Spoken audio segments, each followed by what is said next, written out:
Hey, what's going on, everyone? Vega here for SerpentX Tech. I want to talk to you about how to recover Solana from assets or cryptocurrencies or NFTs or whatever you played with on that ecosystem, how to recover some of that and get some of your Solana back. You won't be able to do it with anything that's been frozen or burnt, but let me go ahead and show you some good tips and tools. The website that we're going to use is called Soul Incinerator.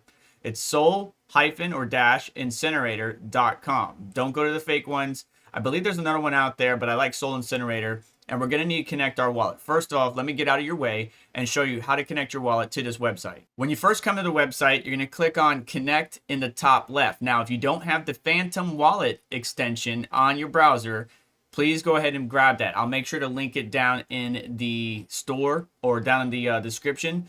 But, you know, Google Play Store, Chrome Store, whatever you got, just get the extension. You can download it for your mobile as well as your, Android, Apple, does not matter. But you just want to make sure you're getting the right one. So let's look up Phantom here, if I could type it correctly. And what you're looking for is this guy right here, right? This is what the icon looks like on the Google Chrome Store or Play Store, whatever it's called. And so it shows up at the top right once you have it installed. And then you manage all your wallets. You can manage multiple accounts and stuff like that. Now, when we click Connect Wallet in the upper left, you're going to get different options. And I believe MetaMask even offers detection as well. So you can use either or, but we're just going to show you Phantom on this. And I want to share some other tips with you as well. So now we have our wallet connected. And you can see right now, there's not much in here. There's more assets. If we go to our Phantom wallet, we got Solana in here. There's other assets in here, but it's not much in here. Just Cats of Crypto and Jellyfish Coin. The reason nothing was showing up at the beginning was because I was on pro mode and I changed it to all. Now, pro mode, you got to be careful because you could wind up deleting stuff that you don't want to delete. So you could leave it on light mode, but if you go to tokens and stuff like that and there's nothing there, NFTs, nothing there, go to pro mode and see if you can see it and change the values, whatever it might be. Now, cleanup is just cleaning up vacant accounts. Let me explain real quick. In order for me to send an asset to you, let's say I came up with Chris Coin, I needed to send it to your wallet address.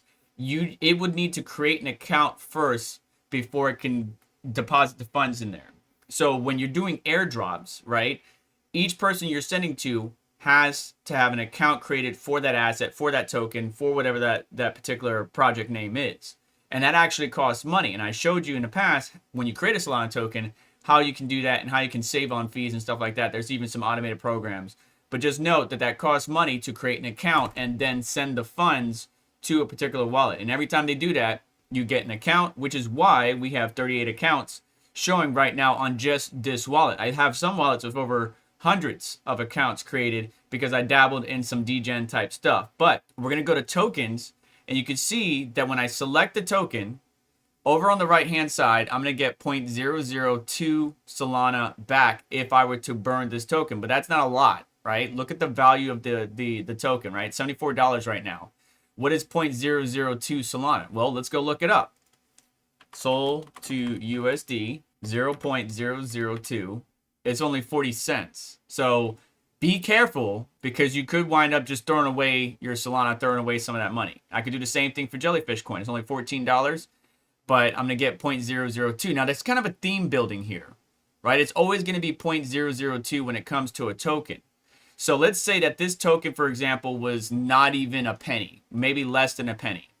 Well, then I would be getting out ahead and making 40 cents for a token that's worth absolutely nothing if it was indeed in my wallet and not frozen. I'll show you some of those assets in a minute. Then we go to NFTs. Again, valuation is different, right? But if I select it, I'm going to get 0.0077, which is a little bit different than the tokens.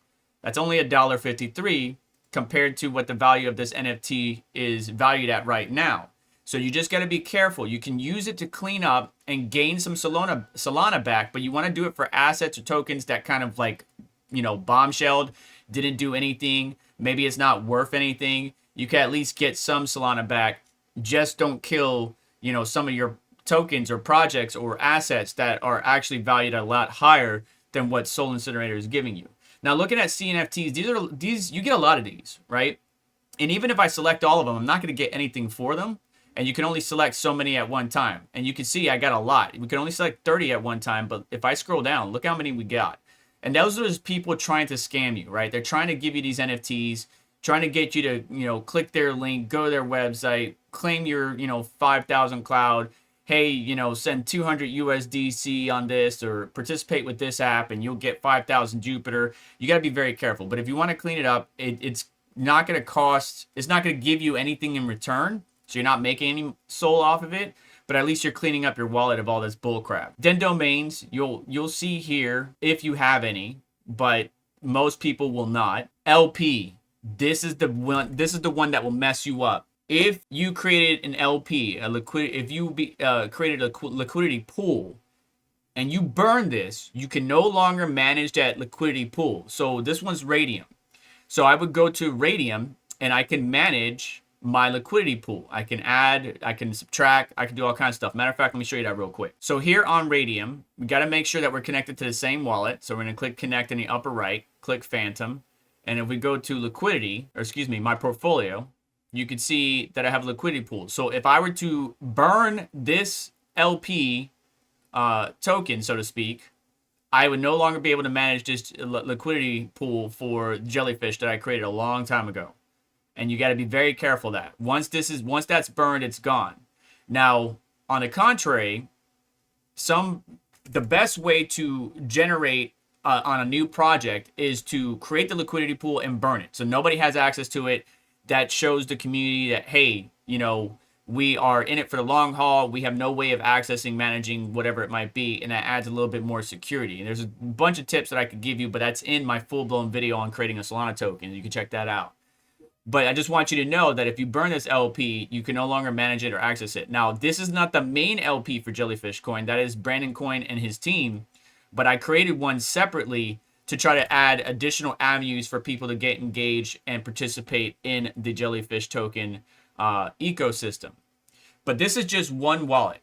And unknown doesn't have anything, but it does warn you that unknown items can be NFTs, whitelist token, or other valuable items. If you do not know what that item is, do not burn it. So we click confirm, and some stuff will show up here. Again, selecting it, just like we saw with the tokens or the NFTs, can yield you some Solana back, but look at the value. Understand the value of the asset you have, and don't just give it up for 0.7, 0.007 or 0.002 Solana. Now, let me show you what happens with a wallet that has frozen assets. So on a different wallet, I tried to degen some baked, right? A copycat of the official baked token on Solana.